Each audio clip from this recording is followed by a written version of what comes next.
and welcome to the debate. I'm your host Rafae Iqbal, and in today's show we'll be deliberating on a very important topic that regards the domestic situation of the country. We will be talking about the DG ISPR Major General Ahmed Sharif Chaudhry's press conference that he addressed today. And of course, a number of developments were talked about in this press conference. First regards the situation in Afghanistan. The DG ISPR said that there's irrefutable evidence that Afghan soil is being used by the TTP against Pakistan. Of course, this has been reiterated again and again, as we also saw that whenever investigations were held into the different terrorist attacks, it was known and there were evidences that the terrorism is emanating from Afghan soil, and the TTP is using Afghan soil to conduct terrorist attacks inside Pakistan. He also said that the plot to kill the Chinese engineers in the Basham attack was hatched in Afghanistan as well, and in that regards he said that the repatriation of Afghan citizens was crucial for Pakistan as it was affecting the law and order situation of Pakistan domestically. He also talked about the intelligence-based operations that were conducted by Pakistan Army, and these were successful intelligence-based operations in which a large number of terrorists were arrested and neutralized as well. He also talked about the threats emanating from India and Indian involvement in the killings on Pakistani soil. They talked about that as well, and they also talked and shed light on India's role in regarding regional instability and how they were perpetrating these assassinations on Pakistani soil and on Western soil as well, as we saw the case of Hardeep Singh Nijjar in Canada and in US as well.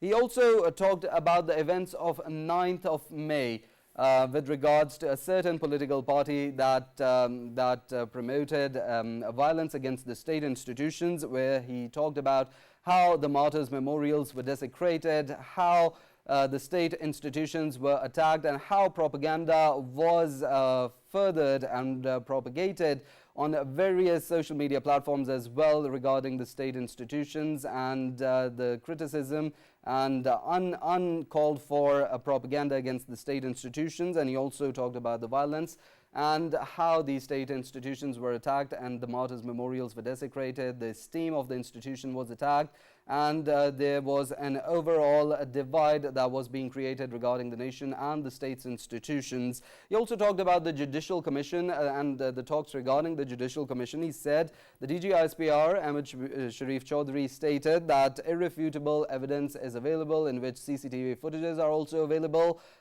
video footages are also available, in which a large number of activists and supporters of a certain political party can be seen vandalizing and desecrating the martyrs' memorials and attacking the state institutions. He also talked about the social media campaigns. He talked about the misinformation that is being spread, the fake news, the issue of fake news that we see time and time, and he also talked about propaganda that is being furthered by certain segments of the society on social media. We'll be deliberating on the different aspects of this press conference. I'd like to introduce the senior analyst Farrukh Pitafi that we have in the studios with us. Thank you for your time and joining us. I'd like to introduce Faisal, who is a geopolitical analyst in the studios with us, and along with that we've been joined by a guest on Sky, Brigadier retired Raashid Wali Janjua, who is the Director Research of IPRI. Thank you for your time and joining us in this conversation. I'd like to start off our conversation with Faisal and ask him what he thinks regarding today's press conference by the DG ISPR Ahmed Sharif Chaudhry, where he talked about the terrorism emanating from Afghan soil, and he talked about India's involvement in killings inside Pakistan, and of course the political situation as well regarding 9th of May and that faction that propagated this anti-state narrative and this narrative against the state institutions. Yeah, Rafae, thank you very much. If we talk about today's DGISPR's presser, of course, Major General Ahmed Sharif Chaudhry, he has highlighted almost all of the points related to our internal as well as external security challenges which are being faced by Pakistan right now. And of course, we know that there is a challenge within the country related to politics as well, and then related to terrorism as well. But if we talk about terrorism related challenges which are being faced by the security forces and the intelligence services, they are of course originating from within Afghanistan. And it was in this show, of course, in the debate, we have been highlighting this aspect since last year. And of course, we know that there are provinces in Afghanistan that have the element of TTP, element of ISIS Khorasan, and rest of all banned outfits, terrorist outfits. They are being inhibiting there, and that is where they have been planning against Pakistan. They have been, creating the facilitations for them, and then within Pakistan, they have been conducting all of these activities. It was very important aspect to note this time around that DGISPR, rightly pointed out one very important factor, and that was related to, in recent past, we have seen that the volume of attacks against our neighboring and friendly country China, their engineers, their teachers, and their citizens who are, of course, in Pakistan for the sake of CPAC, and for, of course, CPAC being backbone of Pakistan's economy, and they are, of course, conducting all of these terrorist activities. The volume of the activities is so high in recent times. It shows that the terrorist activities intentionally are being carried out not only against Pakistan, but of course China as well. And important factor is that, of course, our eastern neighbor, it very well knows that Pakistan and China, their collaboration on CPAC, it is not only important for Pakistan, but of course for China as well. So that is why, knowing the facts on ground, that India is facing two fronts. On one front, of course, they are head-on against China, and then on the other side, of course, we know that traditionally since the day one, I'm talking about since the partition of Indo-Pak, we are having a bone of contention, Kashmir, and of course Pakistan and India, they are always head-on. So they are facing these challenges, and what they're trying to do is, by of course, targeting CPAC related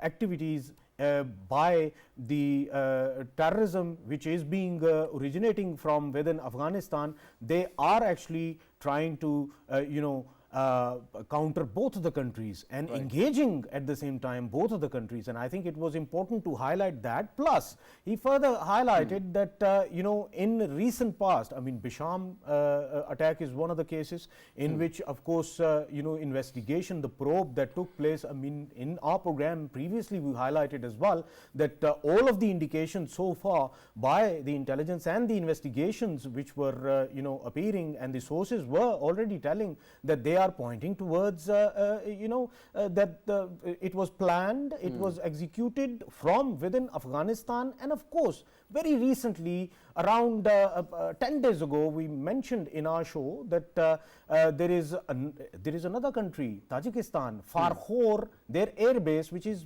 currently under the use of Indian Air Force. Indian RAW is present there, and Indian RAW is facilitating and of course financing by sitting in Farrukh, and they are doing it.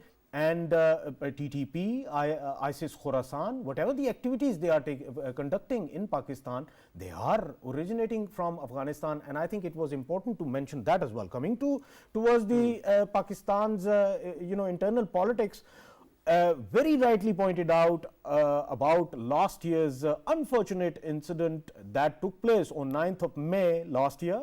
The way it was seen on Pakistan's roads, the scenes were, of course, that institutions of Pakistan, Pakistan's institutions, I mean, they don't only belong to the army as an institution. I mean, they are my ownership, Rafae, they are your ownership, and Farrukh's ownership, every single person's ownership. And I personally was hurt when it was taking place, because almost all of us, we actually hail from military backgrounds, or our families and our bloodline, they have served this country, they have fought wars for this country.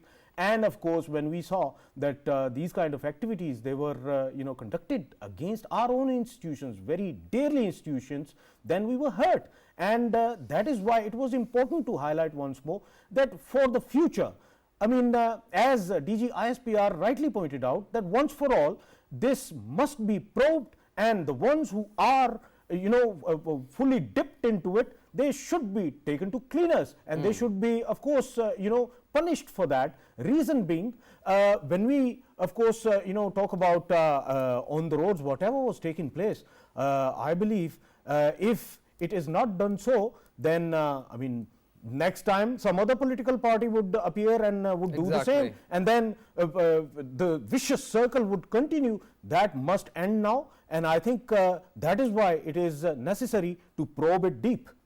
Right, very rightly pointed out. I'd like to include Brigadier Retired Raashid Wali Janjua, Director Research of IPRI, as well in our conversation, as well as he's just joined us. Sir, I'd like to, as you've been part of the show and welcoming you into the conversation, as you know that the DG ISPR held a presser today regarding the situation from Afghanistan, regarding the situation in India, and regarding the political situation in the country as well. Regarding 9th of May, what's your views on the whole presser? Yes, the presser was focused on 2-3 main themes, and one of them was 9th May. I think 9th May overshadowed the rest because of its emotive appeal to a polarized segment of the population, and the response of DG ISPR to several queries which were focused on 9th May was very forthright and clear, and that was the need for retribution and accountability and inordinate delay in dispensation of justice.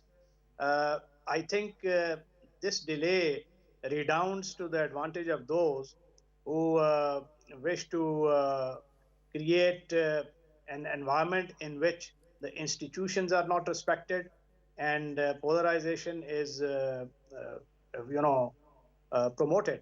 So his answers were very focused, and the main theme that resonated was the forthright stance of army on the need for accountability, proper justice, and the dispensation of justice should not be delayed any further, and the need for reining in all those elements which are trying to sow the seeds of internal dissension, and which include terrorist entities as well, because the terrorist entities like TTP and the violent agitators, they all share one thing common, and that is that they break the law. When the law of the land is broken and the symbols, the revered symbols of our adulation as a nation, the martyrs, they are treated in a manner which amounts on sacrilege. I mean, no society tolerates disrespect to the martyrs. The way it was done, and then a vicious campaign was launched on social media, and the social media was used as a weapon to weaponize a narrative which is focused on disrespecting the institutions, of creating wedge between people and the armed forces. I think these are the tendencies that are dangerous for the national cohesion and integrity. And I'm sure this clarion call once again that justice should be dispensed, and armed forces, they don't wish to involve themselves in any kind of political brinkmanship, and the politics should be played amongst the political forces themselves, and army and its ethos should be kept separate from the rough and tumble of politics. Brigadier Raashid, as you mentioned, the social media was being used for propaganda against the state institutions, but at the same time there was a question in today's presser as well regarding freedom of expression as well. But both of them coming to the same page, what kind of framework should be established so that both of these can go together in a concerted manner?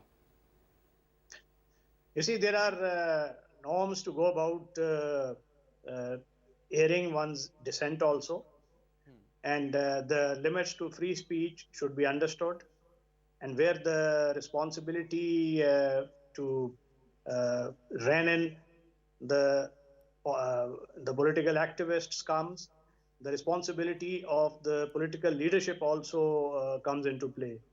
And there's a need for political parties to look inwards and see if their vicious narratives that they have unleashed to gain the political brownie points, does it redound to their advantage, or is it complicating things for them? I think once this introspection is done, they will carry out a modification of their media narratives as well, which in any case is not benefiting them, rather it has harmed them. So any society which needs to protect its cohesion has to have certain rules by which the social media operates, and the firewalls have to be established between the people and those who are trying to infect the discourse with a virus of dissent and irresponsibility. So irresponsible dissent and the genuine dissent needs to be differentiated. There are targeted campaigns which are very vicious, which are orchestrated, and the involvement of external agencies is also there in those campaigns, and they form part of a sedulous campaign to undo the national cohesion and the national narrative. So the answer to your question is that a digital firewall needs to be established. After establishing a due consensus through technological means and through public dialogue, there has to be a national consensus as to what kind of material on social media that is harmful to the national values as well as the national ethos needs to be filtered out of that digital firewall. The world over it is happening, and I think a time has come that we protect our future generations from such harmful narratives and their baleful effects.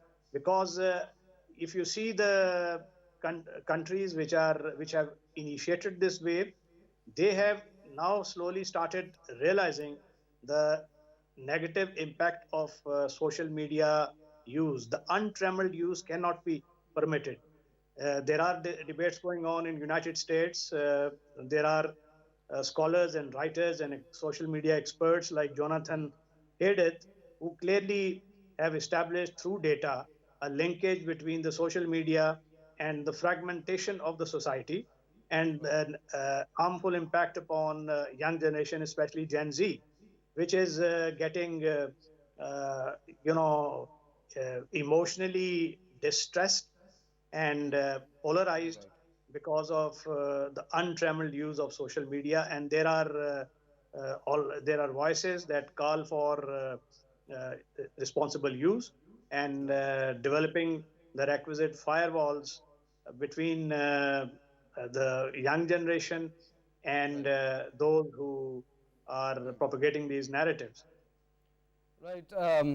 Usage should be responsible, social media, regarding that, and should not be used for propaganda. And in times when there's so much polarization already, there needs to be responsible use of the social media, and there should be a difference between those nefarious propagandas and those nefarious campaigns, and there should be a difference between dissent and freedom of expression. Farrukh, Pitafi, what's your views on the whole scenario? Of all the questions, you want me to answer this one? Yes. No. You can take. I'm not going to actually talk about firewalls. I'm sorry. Right. The only firewall I believe in is social cohesion and patriotism. As long as we are patriotic, we can act in a better way than we have behaved in. But I wanted to actually comment on things that was said earlier. Regarding DGI ISPR's press conference, especially Afghanistan-India nexus. Yes. How India has been actually fomenting, violence within Pakistan using Afghanistan soil. It is well documented fact and it has continued. I just wanted to actually add more perspective to it. And then I want to actually also mention May 9th because that is, there were 2 or 3 very important nodal points in today's discussion. One, of course, the attack on Chinese engineers via Afghanistan. The second one was sabotage of IMF. That was also mentioned, right? Yes. One political party particularly. And the third one was May 9th. Now, it is well documented that India has been trying to get involved in Pakistan, right?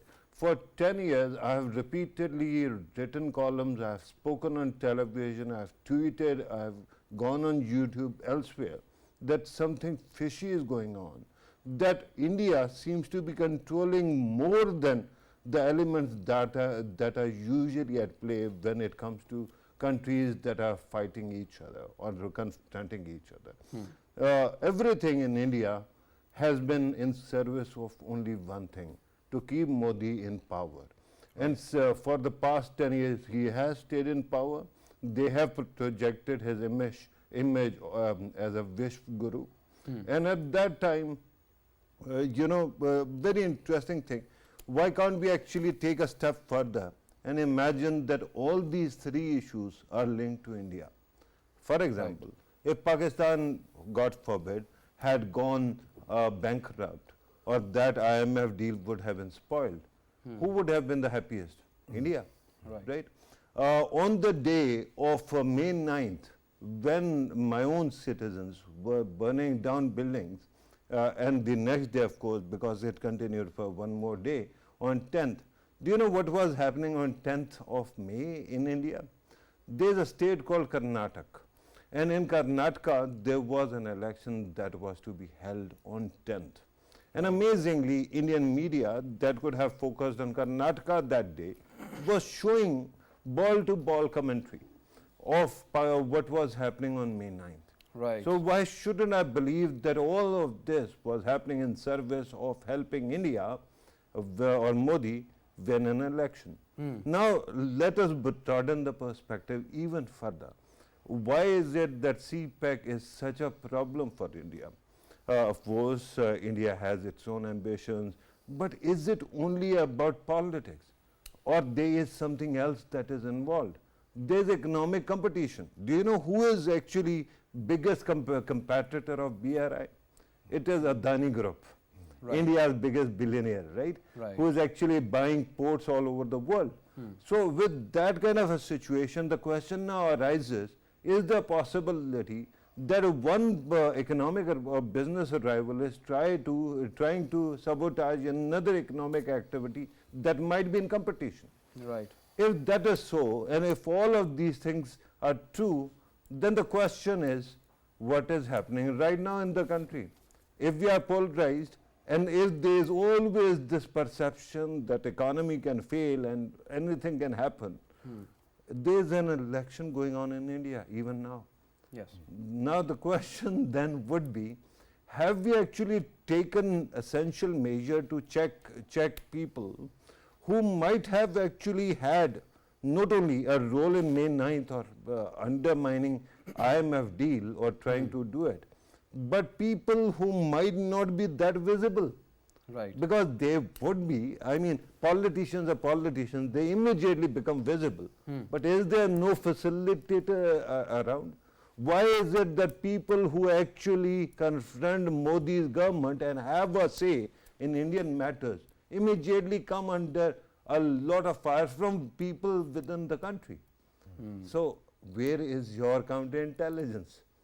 Are we not supposed to take note of anybody who might be used at this moment by the Indian elite inside Pakistan, because this is what Ajit Doval has been calling defensive offense? That we will create so much crisis in your country that you will never dare look at us. Right.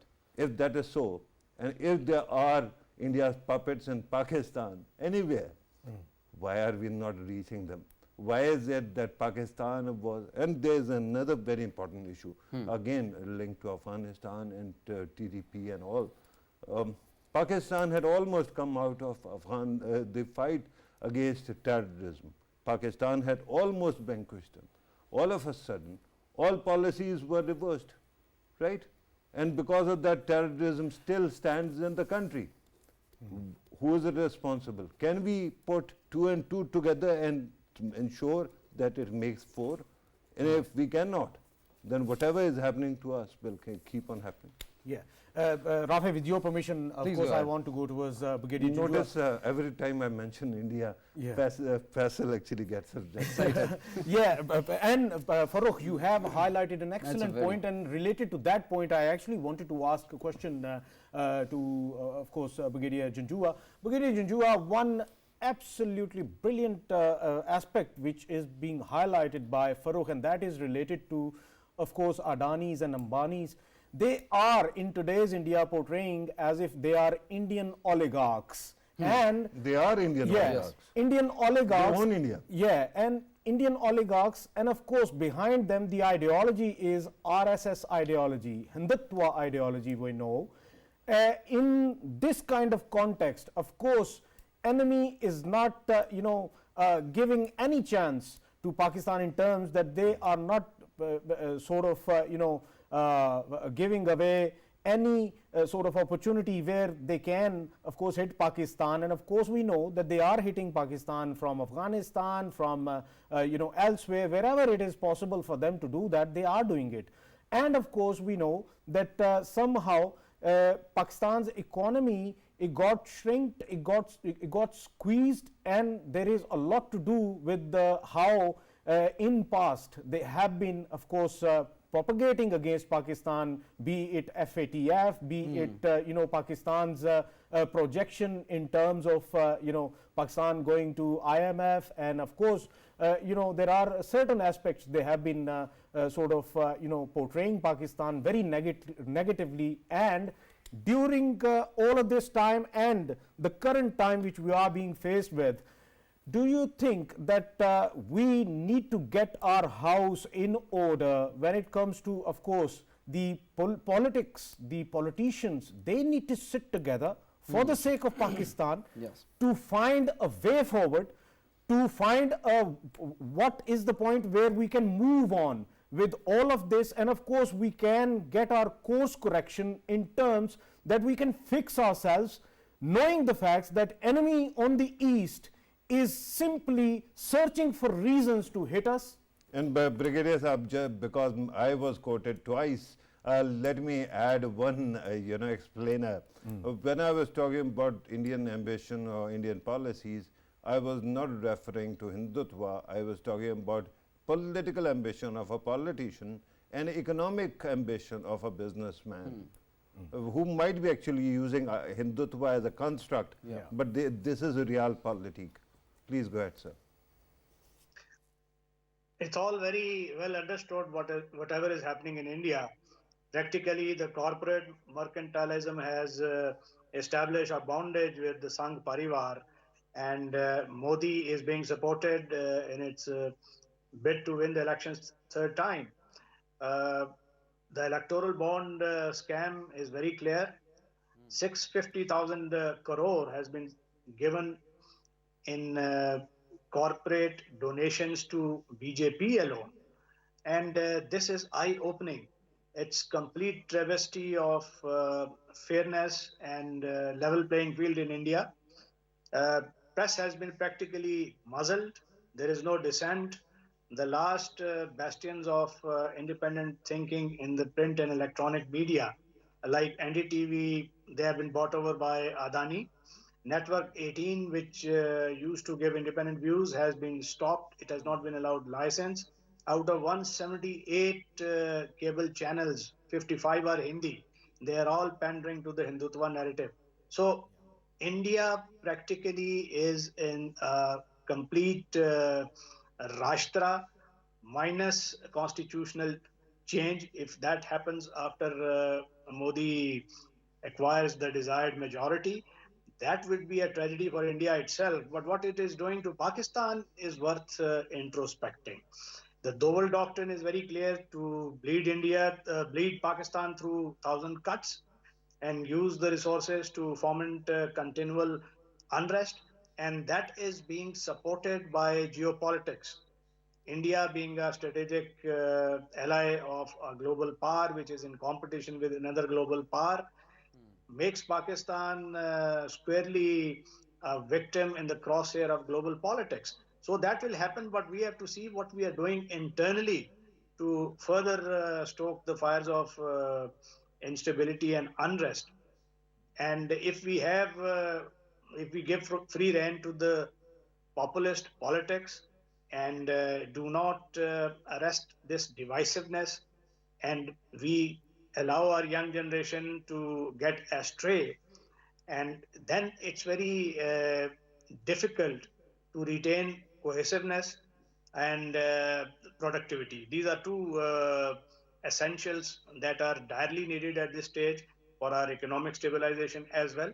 And the forces inimical to Pakistan do not want that. That is why you see there is a continual vicious campaign which is being sedulously nurtured against the institutions, and this is being done such a planned manner and with such resource abundance that one marvels as to where they are getting the funding from. Because if the funding is external and the linkages are established to those social media accounts which are mostly abroad, which are flooding our social media landscape, and yet there are people who shrink like shrinking violets once any mention is made of some kind of a responsible use of social media. It's amazing. So the populist politics in a post-truth age is redounding to the advantage of divisive forces, and there are populist leaders. I'm sorry. When you actually mentioned people who actually shrink like bullets, I took it personally because I thought that it is a direct comment on me. Am I, or people who shrink like bullets, actually the people who are making policy? What is stopping the governments from making those policies without consent from such shrinking bullets, sir? No, don't worry. I was not alluding to you. I'm alluding to those who are deliberately making or misusing social media for their ulterior motives. And whenever an attempt is made by the society, by academia, or policy making hubs to bring about some kind of uh, social media regulation, they, instead of taking the discourse towards a logical end, try and muddy the waters and confuse. And by their, uh, those divisive themes, the nation is also confused. I mean, if you see, there are firewalls, there are digital guardrails in all the countries. And even in the Western countries, there are prohibitions upon use of social media. And now even the clinical psychologists, they are also recommending that there should be a certain age on which certain platforms should be allowed the use. And you never know, in future they bring about the kind of legislation that is desired. So those solutions need to be I here. had a further question for you, sir, because I thought that it is important because it kind of transports me back to General Musharraf's time when he used to say that what we need is a good image or a softer image. My question regarding everything that has been happening, I understand that social media might be controlling minds, there might be enemy of the country that might be using it, but there is another aspect to everything that you were talking about firewalls regarding social media. Okay, fine. Let me ask you about the firewalls against the incursion of the enemies within the country. For example, another matter that came up today and has been coming up is how India killed people within Pakistan with impunity. Now the question is, there is supposed to be a mechanism to ensure that such things don't happen, right? Where is the role of police? Where is the role of people who understand that this can happen? Similarly, when you talk about, it continued for quite some time. Similarly, when something happened on May 9th, remember that, the first sit-in actually started in 2013, and it has been a recurring theme. And people come and the state of Pakistan keeps on shrinking at times. Why is it that Pakistan has not been able to come up with a formula that such people can be stopped before they can actually wreak havoc? So, am I to think that everything is social media and reality does not matter? No, reality does matter, and social media is a mere reflection of that, because social media, it creates a kind of environment in which the people are charged up, the young impressionable minds, they are polluted, and they are agitated. You see, 9th May did not happen in one day. 9th May, it was a result of a continued attempt, a continual propaganda, a continual feeding of poison in the young minds, so that the discourse became so polarized, their minds got so impacted that they resorted to those acts, and the calls for violence by their handlers became very easy. So we just cannot ignore those kind of things. And yes, the border management issues and we know what we are doing on the western frontiers and what are the problems.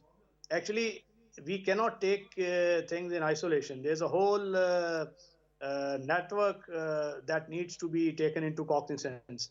And there are several factors and dimensions that need to be factored in when we talk of counter-terrorism or countering the violent behavior. We have to see the capacity of the police. We have to see the clarity and ownership amongst the political leadership of counter-terrorism strategy at the national level, and also the national counter-violence strategy. We need to have a look at the criminal justice system, whether it needs modification or not. You please carry out a comparison of the conviction rates of the terrorist acts, and in KP alone, you will see how many terrorists have been convicted and how many have been left alone. If criminal justice system is not working, if the police and its capacity has not been built up, and if this vitiated environment on social media is allowed its untrammeled move, then it is a sure recipe of disaster in which the external forces can also very easily fish in troubled waters. So we need to put our house in order, and we have to proceed on several avenues: counter-terrorism, counter-violent extremism, modification of our criminal justice system, building the capacity of our law enforcement agencies, police, and frontier constabulary, and also bringing about a better coordination between the police, intelligence agencies, and the civil administration. When there is a vacuum of civil administration, when the writ of the state does not extend beyond its settled areas and the merged districts, which were some time back run through a different system of FCR, they haven't yet got a civil administrative imprint. Then in that vacuum, the military alone with its overstretched resources would not be able to stem this rot. It needs the whole of the nation. Brigadier Sahab, should all those policy changes also have some kind of retrospective analysis of bad policies that were made in the past 10 years, especially with the view or with the lens of counterintelligence? Of course, it needs to be done. Every institution has to do introspection, and we need to be clear about our end objective. And there is a need of consistency and clarity and coherence in the policy. And we need to, carry out a post-mortem of our past mistakes, and so that we don't repeat them in the future. And then proceed with clarity and consistency. Consistency is very important, because if we keep changing policies, then no policy will work, and neither will people support us who are with us in this whole effort. So whether it is counter-violent extremism, whether it is law enforcement, whether it is uh, countering the behavior that led towards an event like 9th May, there's a whole ecosystem that needs to be targeted, and multiple reforms have to be, resorted to. And I think beginning Brigadier has to be Janjua, made at the political level. one last thing, very quickly, and we have to, of course, counter those voices as well, because we know that on 9th May, particularly on 9th May and before 9th May, what was taking place is that there were few voices sitting outside of the country, and all they were doing is they were inciting violence within Pakistan at that time, be they a few of the journalists who left the country and many individuals who were in their own capacity, they were sitting outside and they were inciting violence, and they were propagating fake news that was actually hitting people at large in Pakistan. So that is why we should be having a firewall, so to control this kind of menace, and in future this kind of incitement to violence can be, of course, overcome. Counter narrative. Definitely, stronger counter narrative is of absolute importance. We need to, take care of those those voices which are trying to whip up unrest in Pakistan, and we can name them. I mean, there are the likes of Adil Mehdi and Adil Raja, who are spewing venom day in and day out. Now, in which civilized country those vituperations are tolerated? I think we are far too tolerant of these voices, and I would go to the extent of saying that if Pakistan has to move the international, institutions, and even at bilateral level, it has to take up issue with those countries which are harboring such dissenting voices, which and these are not dissenting voices, these are voices that are stoking terrorism, and they are fomenting unrest deliberately, Right. and spreading lies. And I think no civilized country would tolerate such steady stream of propaganda. Regarding And this one-liner, Brigadier Janjua, regarding this one-liner, during that time when it was taking place, of course, I talked with a diplomat from Britain, because there were few names who were sitting in Britain, and they were, of course, inciting violence in Pakistan, and they said that in our country, freedom of speech is allowed, but incitement to violence is shunned, and that will never be allowed. Very right. Farrukh Pitafi, I'd like your comment on how the conversation has shaped up so far, as we're running short on time as well. Right. Thank you very much for reminding me of time. But I very quickly wanted to say that my, entire idea about, or resistance or reluctance, so to speak, about, a firewall, so to speak. I mean, there are methods to take care of these problems without calling it firewall. But the reason is intellectual, essentially. And I'm opposed to the idea of nanny state, right? Which actually controls what you can or can't see. But regardless, what is happening right now, Rafae, is that India's elections are still left. Today was the third round. On 4th of June, if they end, one way or the other, matter will be, resolved, right? But the problem is there are certain things that are happening in the country. And I think that they can be used by India to promote the narrative of Ghuske Mara or for that matter, muscular Modi. So my humble submission is, if my state cannot come to anybody's rescue, please don't. But well-intentioned, good-intentioned patriots should at least take a notebook and keep on noting down who is stirring the cauldron and who are creating those problems, because tomorrow there can be some accountability and there should be some punishment as well. By the way, the people that Brigadier Sahab was mentioning who were sitting abroad, they were promoted by my state a few years ago. So we have to ask, why would that be? If they are bad, and they are bad, there is something else going on. Why are you not opening up your eyes? That's a very important prospect that you just mentioned for Pitafi. Unfortunately, we're short on time and we'll have to conclude the show at that. We'll see you same time tomorrow. Till then, take care.